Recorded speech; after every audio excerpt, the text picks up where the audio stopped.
विजय करा.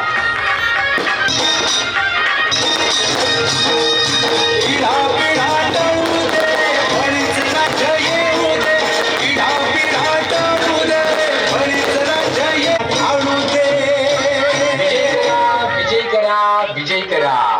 माननीय भागवतराव सोनवणे पाटील यांना प्रचंड मतांनी विजय करा. विजय करा. विजय करा.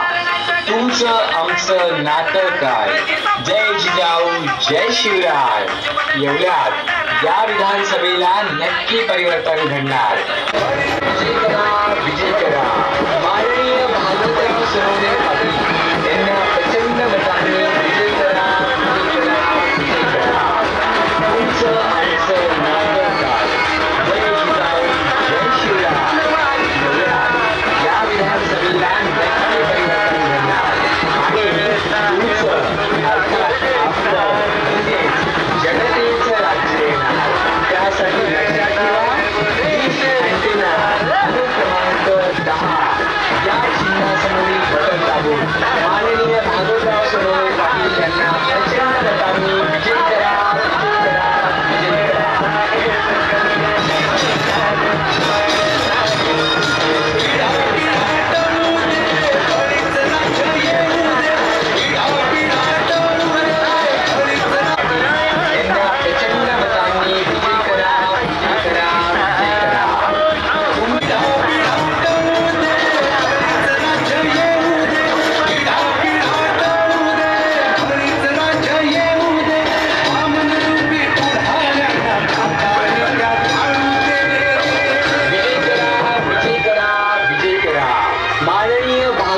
सोनवणे पाटील यांना प्रचंड मतांनी विजय करा. विजय करा. विजय करा. तुमचं आमचं नातं काय. जय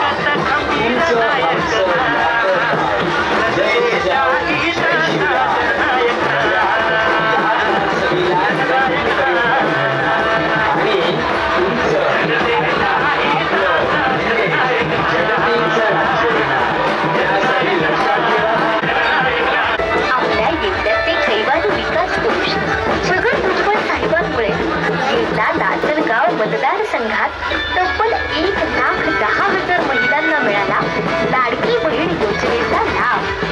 म्हणून येत्या 20 नोव्हेंबरला आपले मत भुजबळ साहेबांच्या घड्याळ या निशाणीला. लक्षात असू द्या, पहिला नंबर निशाणी घड्याळ.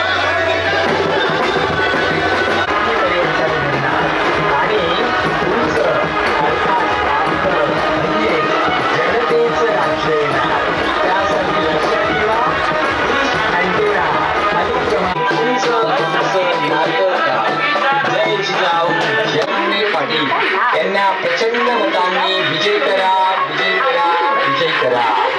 तुमचं आमचं नातं काय. जय जिजाऊ जय शिवराय. एवढ्यात या विधानसभेला नक्की परिवर्तन घडणार. आणि तुमचं अर्थात आपलं म्हणजेच जनतेचं राज्य येणार.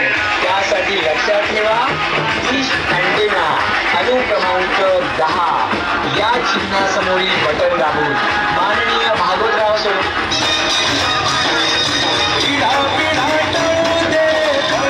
विजय करा. विजय करा. माननीय भागवतराव सोनवणे पाटील यांना प्रचंड मतांनी विजय करा. विजय करा. विजय करा. तुमचं आमचं नातं काय. जय जिजाऊ जय शिवराय. एवढ्यात या विधानसभेला नक्की परिवर्तन घडणार. आणि तुमचं अर्थात आपलं म्हणजेच जनतेचं राज्य येणार. माननीय भागवतराव सोनवणे पाटील यांना प्रचंड मतांनी विजय करा. विजय करा.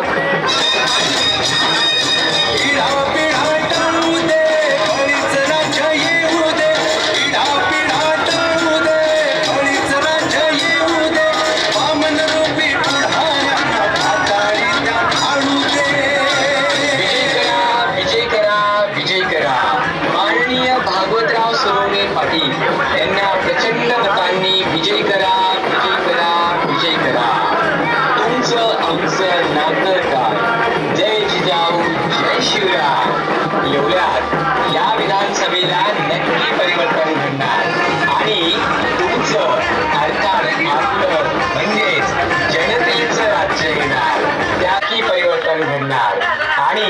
तुमचं अर्थात आपलं म्हणजेच जनतेचं राज्य येणार.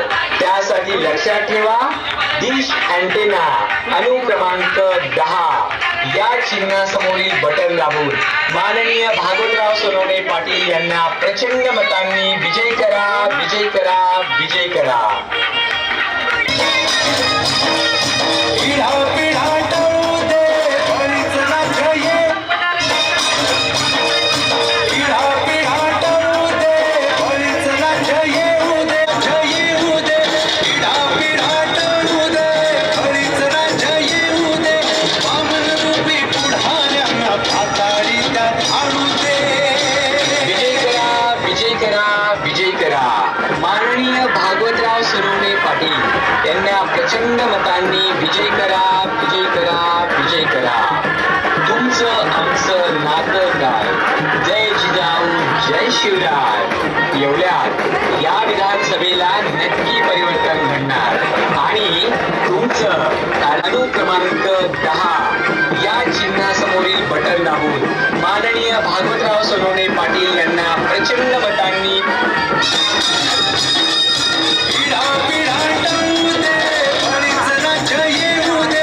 पिढा पिढा टळू दे बळीच राज्य येऊ दे. वामन रूपी पुढाऱ्यांना पाताळी त्यात आणू दे. विजय करा, विजय करा, विजय करा.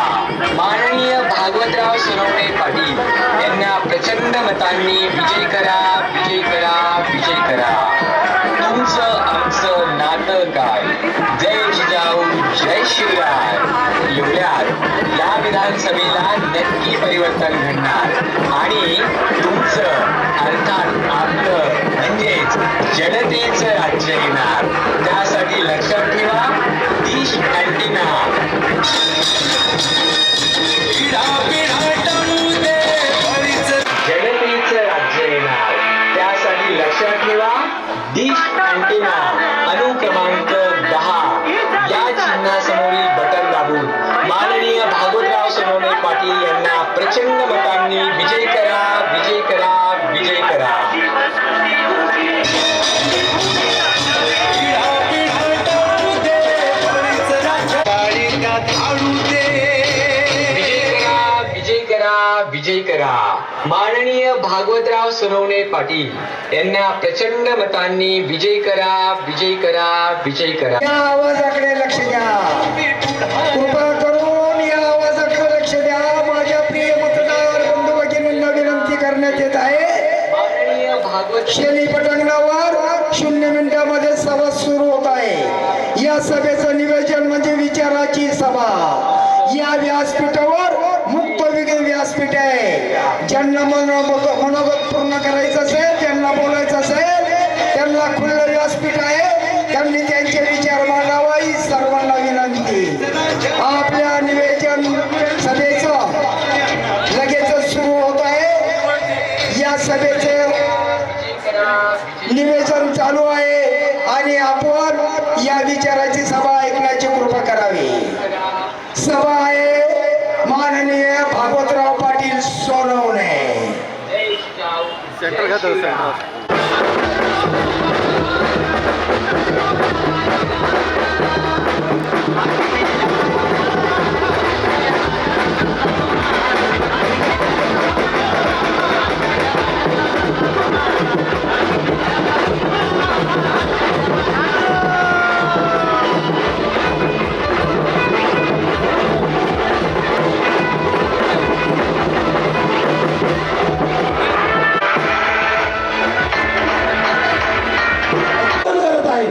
माझा मानस आहे की भविष्य काळामध्ये मी माझ्या मुलीच्या मार्फत येवल्यामध्ये एखाद्या परदेशी विद्यापीठाचं उपकेंद्र इथं आणू शकतो आणि जे संशोधनात अग्रेसर असतील अशा विद्यार्थ्यांना इथे संशोधनाची संधी मिळू शकते.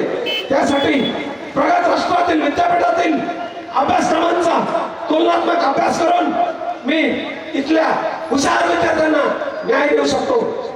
माझा 5व्या नंबरचा म्हणजे 6व्या नंबरचा अजेंडा असा आहे मित्र, शहर प्लॅनिंग नावाची काहीतरी एक गोष्ट आहे. इथल्या सरकारांना माहीतच नाही. शहर प्लॅनिंग नावाची काहीतरी गोष्ट आहे, ती इथल्या लोकांना माहीतच नाही. म्हणजे मी काय करणार आहे, तर येत्या 40 वर्षाची येवले शहराची लोकसंख्या गृहीत धरून, येत्या 40 वर्षाची येवले शहराची लोकसंख्या गृहीत धरून या शहराला पिण्याचं पाणी किती लागेल, त्या पिण्याच्या पाण्याची उपलब्धता कशी करता येईल, तर माझ्या हिशोबाने शहरी भागामध्ये माणसाला 100 लिटर पाणी दिलं जातं दररोज, एका माणसाला 100 लिटर. आणि येवल्यासारख्या ग्रामीण भागामध्ये प्रति माणसे 40 लिटर दूध 40 लिटर पाणी दिलं जातं. हा भेदभाव आहे, हा भेदभाव आहे. आणि माझं असं म्हणणं आहे की येवले शहरासारख्या ग्रामीण भागातील माणसांना सुद्धा प्रति माणसी 100 लिटर पाणी मिळालं पाहिजे. आणि त्या प्रकारे पाणी मिळण्यासाठी 200 ml पाणी म्हणजे 200 million litre per day, 200 million litre per day म्हणजे 200 दशलक्ष लिटर पर डे पाणी आपल्या येवले शहराला येत्या 40 वर्षामध्ये प्रतिदिन लागणार आहे. आणि येत्या 40 वर्षाचं प्लॅनिंग करून एका बटणावर एकाच क्षणामध्ये संपूर्ण तालुक्याला पाणी कसं मिळेल त्यासाठी मी प्रयत्न करणार आहे. त्यासाठी इंटिग्रेटेड वॉटर सप्लाय नावाची स्कीम वापरणार आहे. याचा अर्थ असा, तालुक्यातील प्रत्येक घराला ज्या सेकंदाला पाणी हवं त्या सेकंदाला पाणी एकाच बटणावर मिळणार आहे. त्यानंतर दुसरा माझा अजेंडा असा आहे की मुळात आपल्याला माहीतच आहे या भारतामध्ये पाणी नार गिरणा आणि पार गोदावरी या नदीच्या प्रकल्पातून शनी पटांगणात उपस्थित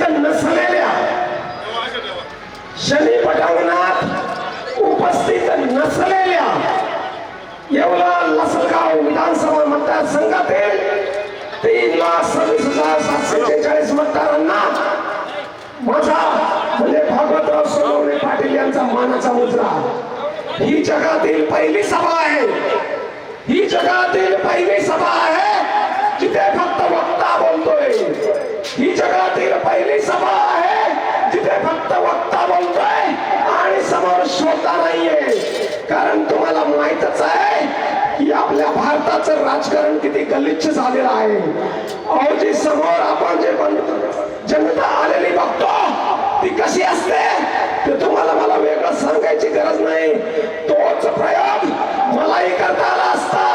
हे शनी पटांगण गर्दीने तुडुंब भरवता आलं असतं. त्यासाठी पैशांची साधन संपत्तीची कमतरता नव्हते. परंतु या भारत देशातील मतदारांना मला चुकीची सवय लावायची नाही. मतदारांमध्ये वैचारिक परिवर्तन व्हावं म्हणून आज मी या शनी पटांगणातील मोकळ्या प्रचार मैदानाला संबोधित करत आहे. मित्रांनो, माझी सर्वात पहिल्यांदा मी आपल्याला ओळख करून देतो. या मोकळ्या मैदानामध्ये हा आवाज भागवतराव सोनवणे यांचा आहे. आणि हा भागवतराव सोनवणे येवला तालुक्याचा पिढ्यानपिढ्या भूमिपुत्र आहे. गेल्या 400 वर्षापासून माझे पूर्वज या तालुक्यात राहतात. माझे मूळ गाव राहडी, तालुका येवला, जिल्हा नाशिक येथे असून माझ्या 2 पिढ्यापूर्वी माझे आई वडील आणि माझे आजी आजोबा हे ऊस तोडणीचं कामगार म्हणून इतरत्र या दुष्काळी भागातून महाराष्ट्रातील इतर प्रांतात नेहमी आपलं विंचवाचं विराड पाठीवर घेऊन स्थलांतरित करत राहिले. आणि असं असताना या अत्यंत विपरीत परिस्थितीमध्ये मी स्वतःच शिक्षण पूर्ण केलं. शालेय शिक्षण राहडी येथे पूर्ण केलं, माध्यमिक शिक्षण येवला येथे पूर्ण केलं आणि त्यानंतर माझं महाविद्यालयीन शिक्षण पुणे इथे झालं. पुणे इथं अभियांत्रिकी महाविद्यालयातून इलेक्ट्रॉनिक्स मधली पदवी घेतल्यानंतर मला अमेरिकेत जाण्याची संधी मिळाली. तिथं मी master of science in computers असा कोर्स केला आणि त्यानंतर मी प्रकल्प व्यवस्थापनाचा तज्ञ म्हणून अमेरिकेमध्ये ओळखला जाऊ लागलो. 2006 ते 2012 या काळामध्ये मी अमेरिकेतल्या सर्व सिस्टीमचा अभ्यास केला आणि त्या सिस्टीम मध्ये कशा करता येईल, आपल्याकडे तशा काही सुधारणा करता येतील का, तसे काही प्रकल्प उभारता येतील का, अशा प्रकारची शिक्षण पद्धती आपल्याकडे राबवता येईल का, यासाठी प्रयत्न केले आणि सुरुवात केली. 2012ला मी जेव्हा प्रथमदा माझ्या गावात आलो तेव्हा एप्रिल महिन्याचं ऊन रांगणत होतं आणि शेकडो मजूर ऊस तोडणी कामगार ज्यांचा मी आधीच अनुभव घेतला आहे ते ऊस तोडणी कामगार आपल्या बैलगाड्या घेऊन आपल्या गावात परतले होते. आपल्या गावात परतल्यानंतर मे आणि एप्रिल महिन्याच्या रणरणत्या उन्हामध्ये 40 डिग्री तापमानामध्ये त्या बैलांना साधं पिण्याचं पाणी सुद्धा नव्हतं. 10 किलोमीटरवरून टिपड्यामधून गाडी बैलात भरून पाणी पाजावं लागायचं. म्हणून त्या गावात काही सुधारणा करता येतील का या एकाच हेतूने प्रेरित होऊन मी 2 दिवसामध्ये वन विभागाच्या हद्दीमध्ये नियम तोडून सर्व प्रकारचे नियम तोडून वन खात्याच्या हद्दीमध्ये कोणाला कुऱ्हाडी घेऊन जाता येत नाही. मी सर्व प्रकारचे नियम तोडून वन खात्यामध्ये पहिल्यांदा एकाच दिवसात मशीनच्या सहाय्याने विहीर खोदली. त्या विहिरीला पाणी लागला. त्या पाण्याची सायपन करून मी माझ्या गावात आणला आणि शेकडो बैलांना पाणी पाजलं. अशी माझी समाजकार्याची त्यावेळी सुरुवात झाली. परंतु मला पूर्णतः माहित होतं की हा फक्त 1 दिवसाचा प्रयोग आहे. या 1 दिवसाच्या प्रयोगाने प्रश्न सुटत नसतात. म्हणून ते प्रश्न सोडवण्यासाठी मी शासन दरबारी ठोस पाठपुरावा सुरू केला. तो ठोस पाठपुरावा सुरू करत असताना अनेक अडचणींना तोंड द्यावं लागलं. प्रसंगी मला स्वतःला 12 दिवस अन्न पाणी वाचून उपोषण करावं लागलं. 45 डिग्री तापमानामध्ये खरवंडी राळ आणि देवदरी यांच्या सीमेवर असलेल्या जंगलांमध्ये आम्हाला उपोषण करावं लागलं. त्या काळी 2012 साली हे अँड्रॉइड मोबाईल नव्हते, मीडिया एवढा स्ट्रॉंग नव्हता. म्हणून आमच्या उपोषणाची दखल फारशी लवकर घेतली नाही. परंतु जेव्हापासून दखल घेतली तेव्हापासून त्या भागातील अनेक प्रलंबित प्रश्नांना चालना मिळाली आणि आज त्याच प्रयत्नातून सरकारच्या माध्यमातून अनेक छोटे मोठे प्रकल्प उभे राहत आहेत. जवळपास 50 कोटीचं काम त्या भागात सुरू आहे. शासनाच्या दरबारी पाठपुरावा करून आंदोलन कार्यकर्ता म्हणून कार्य करणारा मी भागवतराव सोनवणे त्या भागामध्ये चांगला ओळखला जातो. येवल्यातील जनताही मला चांगल्या पद्धतीने ओळखत असेल. आता तुम्ही म्हणाल की तुम्ही समाज कार्य करत होता तर मग या राजकीय कार्यक्रमात कसे उतरला? अतिशय सोपं आणि साधं उत्तर आहे. महात्मा ज्योतिबा फुलेंनी सांगितलंय, सत्यविन झाल्या साऱ्या कळा अवकळा. म्हणजे सत्ता नसली तर माणूस अवकळा होते, अवकळा. आणि सत्ता नसली तर कशी अवकळा होते हे तुम्हाला आम्हाला सगळ्यांना माहिती आहे. वेगळं सांगायची गरज नाही. म्हणून जो माणूस सत्तेत जातो, निदान ग्रामपंचायतचा सदस्य जरी होतो किंवा सरपंच होतो, त्याला थोडेफार अधिकार मिळतात आणि तोच माणूस कायमची स्वरूपी जनसेवा करू शकतो. स्वतःच्या खिशातून जनसेवा करणं म्हणजे बुडत्या डोहामध्ये उडी मारणं अशा प्रकारचा प्रकार आहे. शासनाच्या अनेक योजना असतात. त्या योजनांना चालना देण्यासाठी जर सुशिक्षित माणूस पुढे आला तर काय घडू शकतं हे माझ्या परिसरातील लोकांनी पाहिलं आहे. आणि त्याच एक मॉडेल म्हणून हे संपूर्ण मतदारसंघामध्ये ते मॉडेल रूपांतरित करण्यासाठी मी हे मोठं आव्हान स्वीकारलं आहे. मला माहित आहे ही लढाई सोपी नाही. समोर प्रचंड धनशक्ती आहे. आता तुम्ही म्हणाल प्रचंड धनशक्ती, आता तुमच्या कदाचित धनशक्ती म्हटल्यावर फक्त एकाच उमेदवाराचं नाव येत असेल, 1 नंबरच्या बटनाचं. पण तसं काही नाही मित्रांनो. 2 नंबरचं बटन सुद्धा 2 नंबरचाच आहे. बारामतीचा 2 नंबरचा सगळा माल, लवासाचा सगळा माल येवल्यामध्ये वितरित झाला. आश्चर्य वाटू देऊ नका. जेवढा मिळेल तेवढा माल तुम्ही घ्या. सगळं 2 नंबरचाच आहे एवढं लक्षात ठेवा. जेव्हा तुम्ही 1 नंबरचं बटन दाबाल तेव्हा लक्षात ठेवा की ते जर 1 नंबर असतील तर हे दुसरे 2 नंबर आहेत. आणि हे दोघं एकमेकांचे सख्खे भाऊ आहेत. येतो का? एकमेकांचे सख्खे भाऊ आहेत. त्यांचं नाव काय? त्यांचं नाव आहे राष्ट्रवादी काँग्रेस पार्टी. त्यांचं नाव काय? राष्ट्रवादी काँग्रेस पार्टी. आणि त्यांचं आडनाव काय? पवार. काय नाव त्यांचं? पवार. अलग लक्षात. 2 उमेदवार एकाच पक्षात, नाव सारखं आडनाव पवार. कोणत्या गावचे? बारामतीचे. कोणत्या गावचे? बारामतीचे. म्हणजे तुम्ही 1 नंबर वाल्याला बटन दाबा तरी मत जाणार बारामतीला आणि 2 नंबर वाल्याचं बटन दाबा तरी मत जाणार बारामतीला. म्हणजे आता मला असं वाटायला लागलं की आपल्या येवला तालुक्यातील गोरगरीब मतदारांनी काय बारामतीच्या पवारांना मत द्यायचा ठेका घेतलाय का? मित्र हो, अजिबात गलत करू नका. हे दोन्ही उमेदवार एकच आहेत. हे दोन्ही उमेदवार एकाच आहेत, एकाच पक्षाचे आहेत. लुटूपुटूची लढाई चालू आहे. हे दोन्ही पक्ष या निवडणुकीनंतर जसे पूर्वी एकत्र होते तसे एकत्रित येणार आहे. सत्तेसाठी दोन्ही एकत्र असणार आहेत. अजिबात चूक करू नका. माझ्या विजयामुळे जर झालाच तर या येवले मतदारसंघाचा फायदा होणार आहे. परंतु या दोन्ही उमेदवारांपैकी एकही जण पराभूत झाला तर त्यांचं कोणतंही नुकसान होणार नाही. त्याचं कारण सांगतो. जे एक नंबरचे उमेदवार आहेत त्यांना प्रचंड प्रदीर्घ राजकीय असा अनुभव आहे आणि त्या राजकीय अनुभवाच्या पाठिंब्यावर त्यांना कोणताही सरकार आलं तरी त्यांना सामावून घेतलं जाईल. आणि 2 नंबरचे जे उमेदवार आहेत ते सुद्धा महाराष्ट्राच्या राजकारणातील चाणक्य असलेल्या पक्षाचे उमेदवार आहेत. त्यांना सुद्धा काही ना काही संधी मिळेल. या दोन्ही उमेदवारांपैकी दोन्ही पडले तरी त्यांचं काहीच नुकसान होणार नाही. परंतु या निवडणुकीमध्ये जर मी पडला तर संपूर्ण येवला विधानसभा मतदारसंघ हरला. संपूर्ण येवला विधानसभा मतदारसंघ हरला आणि त्यानंतर परत कोणी माझ्यासारखं डेअरिंग या बलाढ्य शक्तींसमोर उभं राहण्याची अजिबात डेअरिंग करणार नाही. एकीकडे कोट्यावधींचा प्रचार होत असताना 5 ते 6 लाख रुपयामध्ये हा प्रचार मी या अत्युच्च पातळीवर आणून ठेवलाय. आज तुम्ही बघता इथं बाकीच्या लोकांच्या सभेला गर्दी मावत नव्हती. हजारोंची लोक आणि मी ऍड्रेस करतोय माझ्या समोरच्या न भरलेल्या अतिशय मोकळ्या पटांगणाला. ही लढाई जी आहे ही सत्तेची नाही, ही पैशाची नाही, ही परिवर्तनाची लढाई आहे. ही परिवर्तनाची लढाई आणि पैशाने आणि कधी पाणी पसणार नाही याची खात्री या जनतेला नाही. म्हणून आपल्या घरावर प्रत्येकाच्या घरावर निळ्या आणि पांढऱ्या टाक्या दिसतात. मी तुम्हाला आश्वासन देऊ इच्छितो.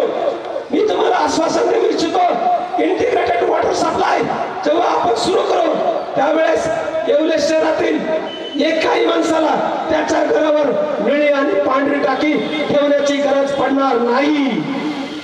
आपण काय करतो 8 दिवस पाणी साठवून ठेवतो. म्हणतो की 8 दिवसांनी पाणी येणार आहे तोपर्यंत पाणी साठवून ठेवतो आणि 8व्या दिवशी पाणी आलं की सगळं पाणी टिपड्याच्या टिपडे रस्त्यावर ओतून देतो आणि ताजं पाणी आलं म्हणून ताजं पाणी साठवण्यासाठी धावपळ करतो. मित्र, जनजागृतीच्या माध्यमातून माझ्या परिसरातील लोकांना मी आधीच सांगितलं आहे की पाणी कधी शिळं होत नसतं. त्यामुळं 24 तास जर पाणी नळाला आलं 24 तास जर नळाला पाणी आलं आणि ते खात्रीने आलं जशी तुमच्या घरात आज मी 24 तास असते तसं ज्या वेळेस तुम्ही तोटी चालू करा नळाची त्यावेळेस जर पाणी आलं तर तुम्हाला बादलीभर पाणी सुद्धा साठवून ठेवण्याची गरज पडणार नाही. अशा प्रकारचं नियोजन येत्या 40 वर्षासाठी मी या येवले शहरासाठी करू इच्छितो. त्याचा संपूर्ण आराखडा आपण कागदावर तयार केलेला आहे. माझ्या अजेंड्यामधील 7वं कलम आहे. आपल्याला माहित आहे येवले शहराची आरोग्य व्यवस्था पूर्णपणे कोलमडलेली आहे. मी जिथे आता उभा आहे त्याच्या शेजारून एक नाला जातो आणि त्या नाल्यावर खालून गटार आहे आणि तसंच ते गटार येवले शहरातून उघडं वाहत जातं आणि आजूबाजूच्या गावखेड्यातील शेतकऱ्यांच्या जमिनी आणि विहिरी प्रदूषित करतं. असं जर होत असेल मित्रांनो, जर आपण 75 वर्षानंतर सुद्धा शुद्ध गटारी शुद्ध करून त्याचा पाण्याचा शुद्धीकरण करून त्याचा पुनर्वापर करू शकत नसलो तर एक राज्यकर्ते म्हणून आपण अपयशी ठरलो आहोत. पाणी वाचवणे आणि पाणी वाचवलेल्या पाण्याचा व्यवस्थित वापर करणे यासाठी सुएज ट्रीटमेंट प्लांट नावाचा प्लांट तयार करून त्या वापरलेल्या गटारीचं पाणी माझ्या शेतकरी बांधवांना मोफत उपलब्ध करून देण्याचा माझा एक मानस आहे. त्यानंतर माझा पुढचा अजेंडा आहे आपल्या येवला शहरामध्ये याच आरोग्याच्या संबंधी आपल्याला माहित आहे इतर दुसरे हॉस्पिटल आहेत, बिल्डिंग आहेत, गावोगावला प्राथमिक आरोग्य केंद्र आहेत, परंतु तिथं डॉक्टर नाही, तिथं नर्स नाही, तिथं गोळ्या नाही, तिथं इंजेक्शन नाही. तिथं आहे काय फक्त बिल्डिंग. एखादा कुत्र चावलेला माणूस, साप चावलेला माणूस जर आपण तिथं घेऊन गेलो तर तो वाचेल याची शक्यता नाही किंवा त्याला रेबीज झाला तर तो त्याला उपचार करण्यासाठी आपल्याला खासगी डॉक्टरकडे जावं लागतं. या सर्व परिस्थितीला मी पहिल्या दिवशीच संपूर्णपणे आळा घालणार असून सर्व गोरगरीब जनतेला सर्व प्रकारचा औषधोपचार वेळेत उपलब्ध होईल यासाठी प्रयत्न करणार आहे. आणि त्यासाठी माझा असा प्रयत्न असेल, मणिपाल रुग्णालय आपण जर नाव ऐकलं असेल, मणिपाल हॉस्पिटल अतिशय जगप्रसिद्ध हॉस्पिटल आहे, पुण्या मुंबई सारख्या शहरामध्ये आहे. तशा हॉस्पिटल सारखी सुविधा आपल्या इथं जर उपलब्ध करून देता आली तर चांगले अवयव प्रत्यारोपण सारख्या सर्जरी सुद्धा इथे आपल्याला करता येतील. आणि त्यानंतर इथे जर अतिशय तातडीची परिस्थिती जर उद्भवली तर मणिपाल सारख्या हॉस्पिटलवरती एअर ॲम्ब्युलन्सची सुद्धा सुविधा असते. म्हणजे एखाद्याचा जीव जात असेल तर 5 मिनिटात हेलिकॉप्टरने त्या आजारी रुग्ण मुंबई किंवा पुणे इथं मोठ्या उपचारासाठी आपण तातडीने त्याला दाखल करू शकतो, असा माझा एक प्लॅन आहे. त्यानंतर इथल्या शेतकऱ्यांसाठी अतिशय महत्वाचा प्रश्न म्हणजे सिंचनाच्या पाण्याचा प्रश्न. आणि संपूर्ण येवला तालुका मला फक्त एकाच नावाने ओळखतो. लोक मला माझ्या नावाने ओळखत नाही, लोक मला माझ्या नावाने ओळखत नाहीत. हे माझं पॅम्पलेट एक दिवस वर्षात देवगावमध्ये गेलं आणि त्या माणसाने वरती नाव बघितलं, त्याला नाव कळलं नाही, परंतु त्या कंसामध्ये ज्या 2-3 गोष्टी लिहिल्या होत्या त्याच्यामध्ये असं लिहिलं होतं, संयोजक नाशिक जिल्हा जल हक्क संघर्ष समिती. म्हणजे नाशिक जिल्ह्यामध्ये माझी ओळख माझ्या नावाने नाही तर माझ्या कामाने आहे, ती जल हक्क संघर्ष समितीच्या रूपाने आहे. या जल हक्क संघर्ष समितीच्या माध्यमातून अनेक साठवण तलाव आपण सरकारच्या माध्यमातून मार्गी लावलेले आहेत. त्यानंतर माझा पुढचा असा अजेंडा आहे, आपल्या विद्यमान लोकप्रतिनिधींनी चांगले प्रयत्न करून त्यांना होईल तेवढं शक्य असेल, आपल्याला म्हणायचं नाही की त्यांनी प्रयत्न कमी केले, त्यांचे प्रयत्न असतील, परंतु माझ्या हिशोबाने ते प्रयत्न तोकडे होते. अजूनही जास्तीचे प्रयत्न करता आले असते. त्यांच्याकडे मोठा पद होतं, त्यांच्याकडे मोठी प्रतिष्ठा होती, त्यांच्याकडे मोठं वजन होतं. ते वजन खर्ची करून त्यांनी सरकार चुकून किमान 10,000 कोटीचा एखादा प्रकल्प पाण्याचा आपल्या येवला तालुक्यामध्ये आतापर्यंत आणायला पाहिजे होता. त्यांनी आणलेला आहे. 1,000 कोटीचा प्रकल्प आहे, मोठा आहे, चांगला आहे. पश्चिमेकडे आणि पश्चिमेकडे जाणारं पाणी पूर्वेकडे वळवण्यासाठी प्रयत्न स्तुत्य आहे, परंतु माझं म्हणणं आहे की ते प्रयत्न तोकडे आहेत. म्हणून मी आम्हाला आपल्या नुसत्या सत्तेने परिवर्तन होत नाही, तुमच्या डोक्यात विचार असले पाहिजेत. विचारांनी परिवर्तन होऊ शकते आणि ही परिवर्तनाची लढाई आम्ही विचाराने जिंकणार आहोत. ही परिवर्तनाची लढाई आम्ही विचाराने जिंकणार आहोत. आता तुम्ही म्हणाल की तुम्ही या निवडणुकीमध्ये उभे राहिले, मग तुमचा काहीतरी अजेंडा असेल तर मग या विधानसभा मतदारसंघासाठी विकासाच्या तुमच्या कल्पना काय आहेत? तर माझ्या विकासाच्या कल्पना आहेत मित्रांनो, त्या येवले विधानसभा मतदारसंघातील मतदारांनी आधीच अनुभवल्या आहे. गेली 14 वर्ष मी तपश्चर्या करतोय, अनेक प्रकारच्या आंदोलन उपोषण करतोय आणि त्याच वेळेस एक तंत्रज्ञ म्हणून सुद्धा माझं नाव लौकिक मी या इंजिनिअरिंगच्या क्षेत्रामध्ये कमावलेलं आहे. आता या दोन्ही उमेदवारांनी कोणताही जाहीरनामा 12 नोव्हेंबर पर्यंत प्रसिद्ध केला नव्हता. म्हणजे महाराष्ट्रातली सर्वात हाय व्होल्टेज निवडणूक, महाराष्ट्रातली सर्वात हाय व्होल्टेज निवडणूक आणि दोनही प्रमुख पक्षांच्या उमेदवारांना त्यांचा जाहीरनामा सुद्धा प्रसिद्ध करता आला नाही. मी माझा जाहीरनामा 12 नोव्हेंबर रोजी प्रसिद्ध केला आणि त्या जाहीरनाम्यामध्ये मोजून स्पष्ट 11 कलम लिहिली. तो 11 कलमांचा कागद आपल्यापर्यंत मला पोहोचवसा सुद्धा आला नाही, परंतु सोशल मीडियाच्या माध्यमातून माझी 11 कलम तुमच्यापर्यंत नक्की पोहोचली असतील.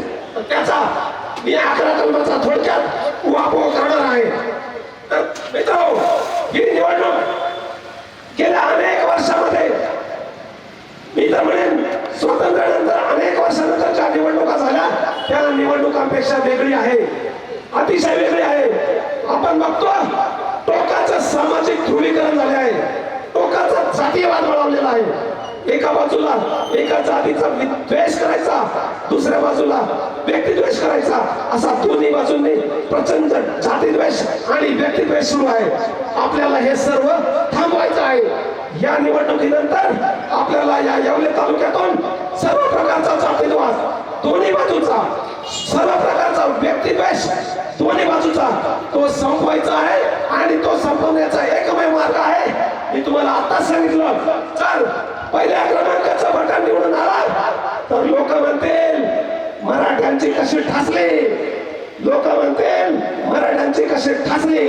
आणि 2 नंबरचं बटन जर निवडून आलं तर लोक म्हणतील ओबीसीची कशी ठासली.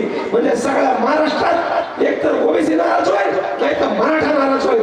मित्र लक्षात घ्या, सर्व जाती धर्मांना सोबत घेऊन जाणारा पाठ्या तुमच्या समोर उभा आहे. सर्व जाती धर्मांना सोबत घेऊन जाणारा पाठ्या तुमच्या सोबत आहे. मराठा आरक्षणाच्या भूमिकेमध्ये मी सर्वात अग्रभागी असलो तरी कुठल्याही समाजावर कोणत्याही प्रकारचा अन्याय होऊ नये यासाठी वेळोवेळी मी बंडखोरीची भूमिका सुद्धा त्या मराठा आरक्षणाच्या व्यासपीठावर सुद्धा घेतली आहे. सर्व वाईट तत्वांना मी त्या वेळोवेळी विरोध केला आहे. आणि जो राज्यातला सर्वात मोठा प्रश्न आहे मराठा आरक्षणाचा, मराठ्यांना ओबीसी मधून आरक्षण मिळालं पाहिजे अशी समाजाची भावना आहे. आणि त्यासाठी प्रचंड मोठ्या प्रमाणात 1.5 वर्षात आंदोलन झाले. त्या संपूर्ण आंदोलनाला माझा संपूर्ण पाठिंबा आहे. परंतु काही अडचणी आहेत, तांत्रिक अडचणी आहेत. आता म्हणजे येत्या 20 वर्षात या देशामध्ये कोणतंही सरकार आलं तरी मराठ्यांना ओबीसी मधून 50% आतून आरक्षण मिळणं कधीच शक्य नाही, शक्य नाही, शक्य नाही. त्याचं कारण आहे 23 मार्च 1994 रोजी 23 मार्च 1994 रोजी त्या महाराष्ट्राचे जाणते राजे 4 वेळा मुख्यमंत्री राहिलेले माननीय शरद पवार साहेब यांनी मराठा आरक्षणामध्ये खुटी घालून ठेवली. इतकी मोठी खुटी घातली की ती उपसता कोणत्या सरकारांना शक्य होत नाही. आणि म्हणूनच दरम्यानच्या काळामध्ये मराठा समाज आम्हाला द्या, कोणतंही आरक्षण द्या अशी मागणी करत होता. त्या मागणीला थोड्याफार प्रमाणात यशही येत होतं. परंतु जेव्हापासून मराठ्यांना ओबीसीतून आरक्षण द्या, 50% आतून द्या, तेव्हापासून या महाराष्ट्रातलं वातावरण सर्व प्रकारे दूषित झालं आहे. परंतु मी तुम्हाला सांगू इच्छितो की हा प्रश्न अतिशय चांगल्या प्रकारे आपण सोडवू शकतो. लोकांना अजून माहीतच नाही, महाराष्ट्रातल्या पुढाऱ्यांना अजून माहीतच नाही, ना मराठ्यांच्या पुढाऱ्यांना माहीत, ना ओबीसीच्या पुढाऱ्यांना माहीत. या देशामध्ये जशी मंडल आयोगाची स्थापना झाली तसेच मनमोहन सिंग पंतप्रधान असताना त्यांच्या सत्तेच्या शेवटच्या महिन्यामध्ये म्हणजे साधारण एप्रिल 2014 मध्ये एका आयोगाची स्थापना झाली. आणि त्या आयोगाचं नाव आहे रोहिणी आयोग. लक्षात ठेवा मित्र, रोहिणी आयोग. घरी जाऊन प्रत्येकाने गुगलवर सर्च करा रोहिणी आयोग. रोहिणी आयोग काय आहे? रोहिणी आयोग हा सर्व जाती धर्मांना न्याय देण्यासाठी तयार केलेला सरकारने आयोग आहे. आणि त्या आयोगाच्या शिफारशी सध्या राष्ट्रपतीकडे सादर केल्या आहेत आणि राष्ट्रपतीकडून सही होऊन ती संसदेला ते सादर होणार आहे. आणि त्या रोहिणी आयोगाच्या माध्यमातून ओबीसी मधल्या सर्व गोरगरीब घटकांना न्याय तर मिळणारच आहे. परंतु ज्या वर्गांना आतापर्यंत आरक्षण नव्हतं त्या वर्गांना सुद्धा ओबीसी मधून आरक्षण मिळण्याची शक्यता निर्माण झाली आहे. ओबीसी मधील काही घटकांनीच आरक्षणाचा फायदा घेतला हे आपण सर्व जाणतोच. केंद्र सरकारच्या यादीमध्ये 4,500 जाती असताना त्या 4,500 जातीपैकी 450 जातींना हे सुद्धा माहित नाही की आपण आरक्षित वर्गात आहोत. म्हणजे आपण किती मागासलेले आहोत बघा. आपल्या देशात इतके गरीब लोक आहेत की त्यांना हे सुद्धा माहित नाही की आपण आरक्षित वर्गात आहोत. आणि ते आरक्षण मिळवण्यासाठी आपल्याला काय करावं लागेल. त्यांच्याकडे शाळा सोडण्याचा दाखला नाही, त्यांच्याकडे किंवा जन्म नोंदीचे पुरावे नाहीत. आपण काय करतोय त्यांना माहित नाही. त्यांचा धंदा काय ते त्यांना रोजी पोट भरतात, एका ठिकाणून बिराडून चालतात, दुसऱ्या ठिकाणी जातात. अशा ओबीसी मधल्या 450 जातींना स्वतःचं अस्तित्व सुद्धा नाही. रोहिणी आयोग या जातींना अस्तित्व मिळवून देणार आहे. त्या रोहिणी आयोगाची अंमलबजावणी व्हावी म्हणून मी राष्ट्रपतींकडे पाठपुरावा करणार आहे. राष्ट्रपतींना सांगणार आहे. त्यासाठी रोहिणी आयोगाची अंमलबजावणी करायची असेल तर सर्व जाती धर्माच्या लोकांना एकत्र यावं लागेल. मग तो आरक्षित वर्ग असेल किंवा अनारक्षित वर्ग असेल, या सर्वांनी एकत्र येऊन जर पाठपुरावा केला तर रोहिणी आयोगाला मोदी सरकार मान्यता देऊ शकते. आणि मान्यता दिल्यानंतर सर्व जाती धर्मांना योग्य टक्केवारीच्या आतून आरक्षण मिळेल आणि त्यात मराठा समाज सुद्धा असेल, त्याला सुद्धा ओबीसी मधलं आरक्षण मिळू शकेल असा मला पूर्ण विश्वास आहे आणि त्यासाठी मी पाठपुरावा करणार आहे. हे झालं माझं पहिलं कलम.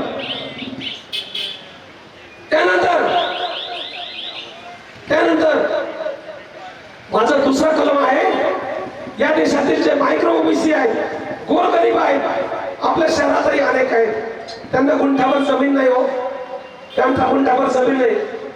आता पाटलांकडे भरपूर जमीन असते, 8-10 एकर वगैरे असते, असू द्या, पूर्वापार चाललेली आहे. परंतु सरकारकडे सरकारी लँड बँक म्हणून एक व्यवस्था आहे, म्हणजे सरकारकडे उपलब्ध जमिनी खूप आहेत आणि सरकार या जमिनी कोणाला वाटत असतात? मोठमोठ्या नेत्यांच्या संस्थांना, शाळांना, विद्यापीठांना, नेत्यांच्या कारखान्यांना, नेत्यांच्या हॉस्पिटलला ही सगळी मंडळी खिरापत वाटत असते. मग माझी या सरकारकडे अशी मागणी आहे की गेल्या 50 वर्षामध्ये ज्या माझ्या गोरगरीब ओबीसी भावाकडे 1 गुंठा पण जमीन नाही, त्याला 1 एकर जमीन द्यायला तुम्हाला काय अडचण आहे हो? 1 एकर जमीन द्यायला काय अडचण आहे? तो बिचारा त्याचा पिरियड घेऊन तिथं स्थायिक होऊ शकतो. आता तंत्रज्ञान इतकं पुढे केलं आहे की 1 एकरात सुद्धा माणूस 10 लाख रुपये कमवू शकतो. तो फुल शेती करू शकतो, तो फळ शेती करू शकतो, निर्यातचा माल तयार करू शकतो. 1 एकराचे टमाटे विकले तरी सुद्धा त्याला 5-6 लाख रुपये वर्षाला मिळू शकतात. म्हणून जे गोरगरीब मायक्रो ओबीसी आहेत, त्यांना अजिबात गुंठावर जमीन नाही, राहायला जागा नाही, अशा लोकांना किंवा 1 एकर क्षेत्र मी मिळवून देण्याचा प्रयत्न करणार आहे. हा माझा 2 नंबरचा अजेंडा आहे. तिसऱ्या नंबरचा माझा अजेंडा आहे, 12वी मध्ये शिकत असलेल्या सर्व विद्यार्थ्यांना शासकीय योजनेमधून मोफत लॅपटॉप आणि स्मार्टफोन, मग तो अँड्रॉइडचा असेल नाही तर आयफोन असेल, ज्याच्या पद्धतीचं ज्याच्या निकषात असेल त्या प्रकारचा लॅपटॉप आणि स्मार्टफोन देण्याचा माझा प्रयत्न आहे.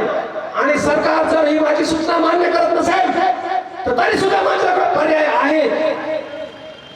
आपल्याला माहितच आहे, आपल्या देशाचा सर्व अर्थकारण हे खाजगी कंपन्यांमार्फत चालतं आणि खाजगी कंपन्यांच्या एकूण नफ्यापैकी 7% नफा त्यांना त्यांच्या गोरगरिबांच्या उत्थानासाठी खर्च करावा लागतो. आणि त्या CSR फंडातून आजपर्यंत फुटकळ कामे केली जातात. कुठं लसीकरण केलं जातं, कुठं शाळांना फक्त दप्तरच वाटलं जातं, कुठं काहीतरी किरकोळ गोष्टी केल्या जातात. परंतु मी सांगू इच्छितो की या खाजगी कंपन्यांकडे मी पाठपुरावा करून कॉर्पोरेट सोशल रिस्पॉन्सिबिलिटीच्या माध्यमातून प्रत्येक 12वीच्या विद्यार्थ्याला लॅपटॉप आणि स्मार्टफोन मिळवून देण्याचा प्रयत्न करणार आहे. माझा 4था अजेंडा आहे सर्व प्रकारचे तांत्रिक शिक्षण, म्हणजे इंजिनिअरिंग, मेडिकल, ॲडव्होकेट म्हणजे वकील, कृषी विज्ञान आणि सर्व प्रकारच्या शास्त्र मधील फार्मसी येथून शिक्षण घेणाऱ्या सर्व विद्यार्थ्यांना मोफत शिक्षण मिळेल यासाठी मी प्रयत्न करणार आहे. तर मित्रांनो, हा माझा 4थ्या क्रमांकाचा अजेंडा होता. मुद्द्यावर कोणीच बोलत नाही, मी टोटल 11 मुद्द्यावर बोललो. एवढ्या अर्ध्या तासामध्ये फक्त 4च मुद्दे कव्हर झाले. आता 5वा मुद्दा माझा आहे. मित्रांनो, तुम्हाला मी सांगू इच्छितो की माझी मुलगी सध्या अमेरिकेतील शिकागो येथे इलिनॉय विद्यापीठामध्ये तांत्रिक शिक्षण घेत आहे. आणि तांत्रिक शिक्षण घेईल किंवा मी पाठपुरावा करून सुरू केलेले प्रकल्प असतील, या सर्व प्रकल्पांना चालना देण्याचं काम जसं माझं आता चालू आहे त्याच पद्धतीने मी पुढेही चालू ठेवेल. मी अशी आपल्याला ग्वाही देतो. आणि माझा हा 11 कलमी अजेंडा आता संपलेला आहे. जर हे बघा, ही सभा नव्हती, मी आधी जाहीर केलं, ही विचारवंतन सभा होती, हे विचारांचं व्यासपीठ होतं. ही सभा नव्हती म्हणून इथं आम्ही कोणाला निमंत्रित केलं नव्हतं. आणि निमंत्रित केलं नव्हतं त्याच प्रकारे आम्ही इथं कोणाला कोणतरी आमिष दाखवून गर्दी बोलवली नव्हती, आणली नव्हती. आणि पुन्हा एकदा सांगू शकतो, माझी तशी क्षमता नव्हती असं नव्हे. जर तेच करायचं असतं तर त्यांच्यात आणि माझ्यात बदल तो काय ते आणि मी सारखाच असं मान्य केलं असतं. म्हणून या रिकाम्या मैदानापुढे मी आज बोलत आहे. मी जरी रिकाम्या मैदानापुढे बोलत असलो तरी आज हा जे युग आहे हे विज्ञानाचा युग आहे आणि माझा हा आवाज 3,26,000 मतदारांपुढे पोहोचलेला असेल संध्याकाळपर्यंत अशी मला पूर्ण खात्री आहे. आणि या परिवर्तनाच्या लढाईमध्ये मी आपल्याला आव्हान करतो की सहभागी व्हा.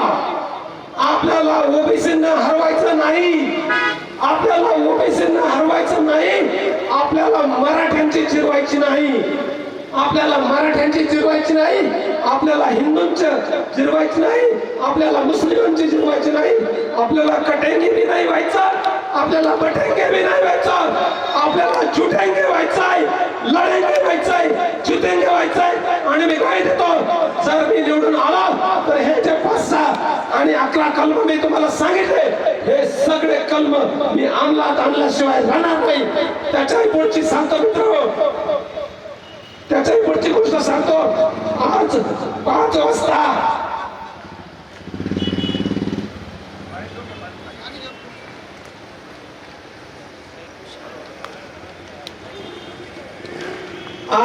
वाजता सरकारी प्रचार संपणार आहे आणि मी कायदे आणि नियम पाळणारा माणूस आहे.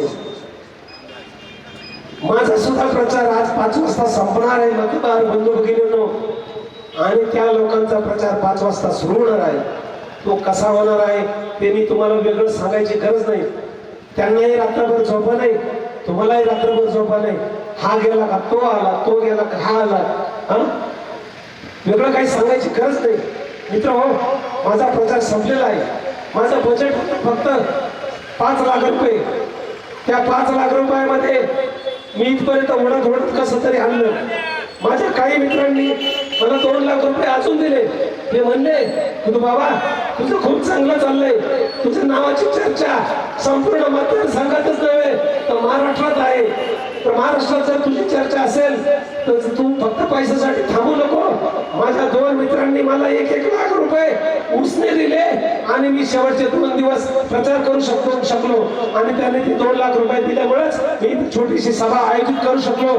या सभेचं जे भाडं आहे इथं 20,000 रुपये भाडं, ते भाडं मी भरू शकलो.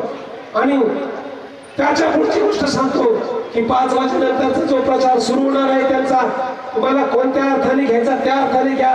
मी त्याच्यावर टीका टिप्पणी करणार नाही. परंतु एक लक्षात ठेवा, भविष्यामध्ये कोणीही 5 लाख रुपये हातात असलेला माणूस या विधानसभेची निवडणूक लढवण्याची डेअरिंग करणार नाही. म्हणजे तुम्ही हरवणार आहात. कोणाला हरवणार आहात तर तुम्ही स्वतःला हरवणार आहात. मी पडलो तरी मला फारसा फरक पडणार नाही, परंतु येवलेकरांना नक्की फरक पडेल. संपूर्ण येवला हरला असेल आणि त्या भविष्यामध्ये येवल्यात जन्म होणारा कोणताही पोरग कोणत्याही महाशक्ती बरोबर लढण्याची तयारी करणार नाही, तसं धाडसही दाखवणार नाही, तशी हिंमतही दाखवणार नाही. आणि त्यावेळेस आपण संपलेला असो. ही विधानसभा निवडणूक सुरू होतं, मोठमोठ्या वल्गना होत होत्या. मित्र मला सांगा, जर विधानसभा निवडणूक लढवायला जर असा प्रघात पडला की 300 कोटी शिवाय कोणी उभं राहू शकत नाही, म्हणजे यांना करायचं काय आहे ते त्यांच्यातच लढायचं आहे. यांना स्पर्धा सुद्धा निर्माण होऊ द्यायचं नाही. यांच्या विरोधात कोणी आवाज सुद्धा उठवणारा पाहिजे असा यांचा प्रयत्न आहे. आणि त्यासाठी तो प्रयत्न मी हाणून पाडण्यासाठी या अतिशय शर्तीच्या चुरशीच्या लढतीमध्ये मोठ्या कठीण प्रसंगातून ही निवडणूक इथपर्यंत लढवत आणली. मला तुम्हाला नम्र विनंती आहे, माझे कुठेही पोलिंग एजंट नसणार आहे. मला पोलिंग एजंट द्यायची गरजच काय. मी तुम्हाला सांगितलं 1 नंबरचं बटन बारामतीचं, 2 नंबरचं बटन बारामतीचं. मग 2 बारामतीमध्ये बघून घेतील कोणाचं डुप्लिकेट आणि कोणाचं खरंय ते बघून घेतील त्यांचं. म्हणून मी पोलिंग एजंट कोणताही देणार नाही. कारण पोलिंग एजंट द्यायचं म्हणजे त्याला कमीत कमी 1000 रुपये रोजाने भत्ता द्यावा लागेल. 2 पोलिंग एजंट द्यायचे म्हणजे 2000 रुपये त्याला खर्च लागेल. 326 बूथवर विचार केला तर 7 लाख रुपये खर्च होईल मित्रांनो. आणि मी 5-5.5 लाखात निवडणूक इथपर्यंत ओढत आणली आणि 7 लाख रुपये असे कोणाला मी कशासाठी खर्च करू. अतिशय कष्टातून कमवलेला पैसा आहे. माझ्या शेतीतला पैसा असेल, माझ्या नोकरीच्या कामाचा 18 तास 12 तास कधी शनिवार रविवार ऑन कॉल ड्युटी करून मी कमवलेला तो पैसा आहे. मला फक्त एक विचारांची लढाई लढायची होती. या निवडणुकीची लढाईमध्ये मला बिलकुल स्वारस्य नाही. या निवडणुकीच्या आणि प्रचलित राजकारणामध्ये मला बिलकुल स्वारस्य नाही. तो माझा अजेंडा नाही. कशा प्रकारचं राजकारणही मला करायचं नाही. म्हणून मी कोणत्याही प्रकारचे बोलतही लावणार नाही. या माध्यमातून या व्यासपीठावरून मी नम्र आवाहन करतो की तुमचं गाव, तुमचं वार्ड हाच माझा बूथ. तुमचं गाव, तुमचं वार्ड हाच माझा बूथ. तुमच्या सगळ्या गावांनी माझ्या बूथची जबाबदारी घ्यावी.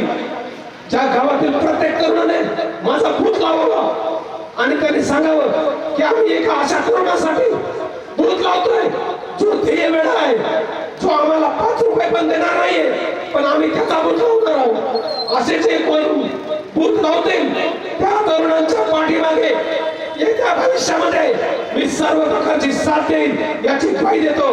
आणि माझे 2 शब्द संपवतो आणि इथेच असं जाहीर करतो की माझा सरकारी प्रचार 5 वाजता संपलाय. तो संपल्याचा नाही, हे माझं आजचं शेवटचं भाषण आहे. आणि मला अशी आशा आहे की डिजिटल प्लॅटफॉर्म मधून माझे पत्रकार बंधू भगिनी मोफत माझे पत्रकार बंधू भगिनींना विनंती आहे, मला फारसं कव्हरेज मिळालं नाही. राष्ट्रीय चॅनलवर मला कोणी बोलावलं नाही. माझी चर्चा कुठे झाली नाही. लोकल चालनवाल्यांनी पण ज्यांना वाटलं त्यांनी बातम्या लावल्या. ज्यांच्या मनात थोडा कळवळा आला त्यांनी बातम्या लावल्या. काही युट्यूबवाल्यांनी विनंती करून सुद्धा त्या युट्यूबवाल्यांनी आपली बातमी सुद्धा नाही लावली. हो, जाऊ द्या, त्या खोलात आपल्याला जायचं नाही. त्या खोलात आपल्याला जायचं नाही. परंतु आज किमान आज जो मी विषय बोललो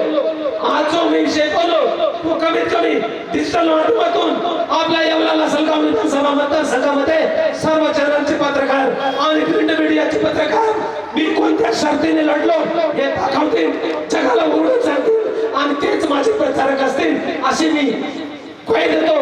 आणि माझे 2 शब्द संपवतो. आणि माझे 2 शब्द इथे बसलेल्या इथे नसलेल्या संपूर्ण खाली असलेल्या पटांगणातील श्रोत्यांनी ऐकून घेतले असं मी समजून घेतो. आणि ते माझे शब्द कोणत्या ना कोणत्या रूपात आपल्यापर्यंत पोहोचतील अशी आशा व्यक्त करतो आणि थांबतो. जय हिंद, जय महाराष्ट्र. आजच्या या सभेचं निवेदन खरा तर सकाळीच होतं 8 वाजता, परंतु म्हणीप्रमाणे पाटलाचा आला गाडा आणि गरिबाची झोपडी मोडा. साहेबांची इथून रॅली निघणार होते, त्यामुळे आम्हाला थांबावं लागलेलं आहे. तरी माझ्या मतदार बंधू भगिनींना या उन्हामध्ये 2 शब्द ऐकण्यामध्ये वेळ दिला तरी मी सर्वांचा आभारच मानतो. सांगायचं तात्पर्य म्हणजे ही सभा विचाराची सभा होती.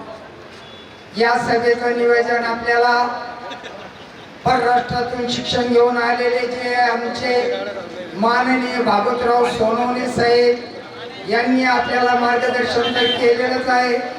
त्यांनी पाण्याच्या प्रश्नावर बोलले, त्याच्यानंतर शिक्षणाच्या प्रश्नावर बोलले, त्याच्यानंतर ते येवल्या शहराच्या सुसुविधाच्या बद्दल बोलले.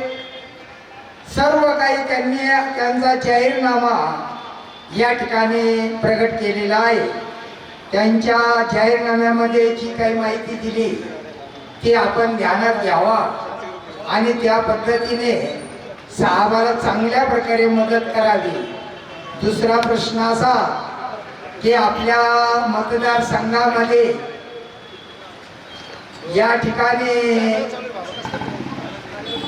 जी काही निवडणूक होऊ घातलेली आहे त्या निवडणुकीमध्ये आपल्याला एक मराठा योद्धा जरांगे पाटील सांगून गेलेले की जे मराठ्याच्या आरक्षणाला विरोध करतात त्यांना जमिनीत काढा.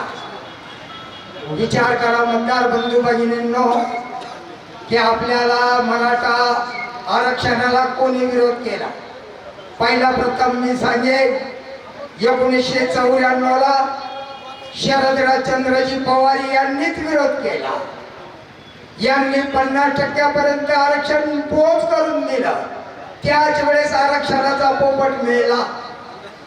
आणि आताही छगन भुजबळ साहेब मराठ्यांच्या आरक्षणावर आक्षेप घेतात.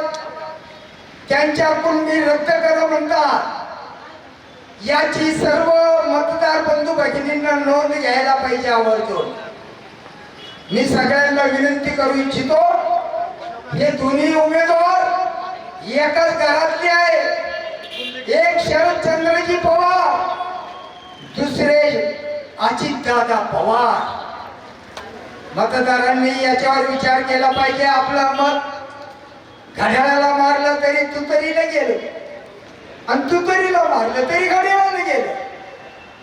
मग आपल्या मताचा फायदा काय, याच्याकरता मी सर्वांना अशी आग्रहाची विनंती करतो की आपण तिसरा ऑप्शन म्हणून हे परराष्ट्रातून शिक्षण घेऊन आलेले भागवतराव पाटील सोनवणे, हे ह्याच तालुक्याचे एक बुद्धिवान आणि गुणवान नेतृत्व असलेले, यांनी आपल्याला मार्गदर्शन केलेलंच आहे.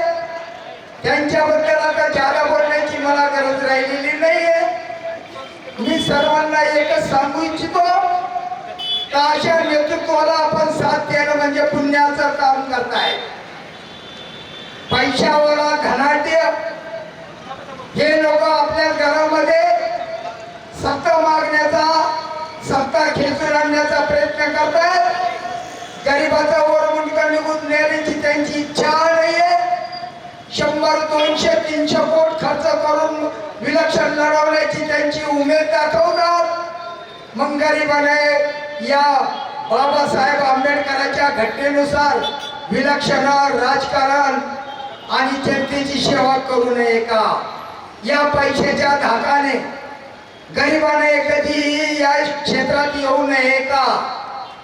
भयंकर मोठा प्रश्न आहे मित्रांनो. म्हणून मी तुम्हाला आवर्जून सांगू इच्छितो की या सभेचा आणि या विचार मंथनाचा विचार करावा आणि आपल्या भावी पिढीला तरुण तडफदार उमेदवाराला साथ द्यावी आणि त्यांचाच विजय करावा. ही सर्व निशाणी अँटिना, त्यांची निशाणी आहे डिश अँटिना. त्यांचा अनुक्रमांक नंबर आहे 10वा. खाली बटन दाबायचं 10व्या क्रमांकावर.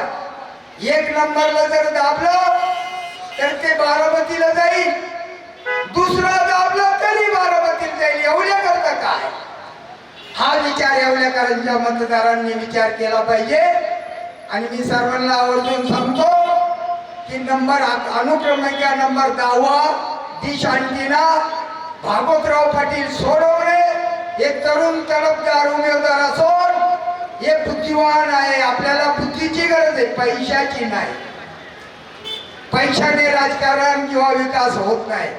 विकास होत असेल तो बुद्धीने, ज्ञानाने. आणि आपल्याला ज्ञानाशी निगडीत जायचं आहे. आणि ज्ञान म्हणून, बुद्धी म्हणून आपल्याला भागवतराव पाटील सोनवणे यांच्या डिश अँटिनेला प्रचंड मताने विजय करावा ही मी सर्व मतदार बंधूंना विनंती करतो. आणि माझे 2 शब्द संपवतो. जय हिंद, जय महाराष्ट्र. सभाही आपले निवेदन समाप्त झालेली आहे. विचारांची सभा आपली या ठिकाणी सर्वांनी शांततेत ऐकली. सर्वांना मी धन्यवाद देतो. समाप्त झालेले कार्यक्रम समाप्त झालेला. आज आपण जी मंथन सभा घेतली त्याचं काय रहस्य पब्लिक नव्हती बॉस? अतिशय चांगला प्रश्न विचारला. आज ही काही निवडणूक प्रचाराची सभा नव्हती, तर ही विचारांची सभा.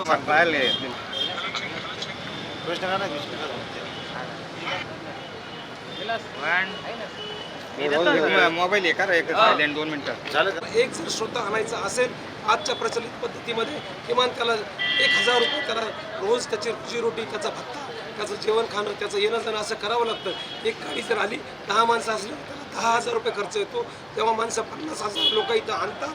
त्या 50,000 लोकांसाठी जेव्हा 500 गाड्या असतात, त्याचा हिशोब जर केला तर 50-50 लाखामध्ये एक सभा जाते. हा जनतेचा, पैशाचा, साधन संपत्तीचा, देशाच्या साधन संपत्तीचा हा अपव्यय आहे. आपल्याकडे पर्याय उपलब्ध असताना, डिजिटल मीडिया उपलब्ध असताना, उगाच माणसांना फक्त गर्दी दाखवण्यासाठी आणि शक्ती प्रदर्शन करण्यासाठी जो साधन संपत्तीचा जो अपव्यय आहे आणि जी भस्मासुरासारखी संपत्ती तिचं ओंगळवान प्रदर्शन आज प्रचलित राजकारणाची पुढारी करत आहेत, ते थांबावं, ते कुठेतरी थांबलं पाहिजे. म्हणून समोर शून्य श्रोते असलेली ही जगातली पहिली मंथन सभा होती आणि या सभेतून मी येवलेकरांना संबोधित करण्याचा प्रयत्न केला.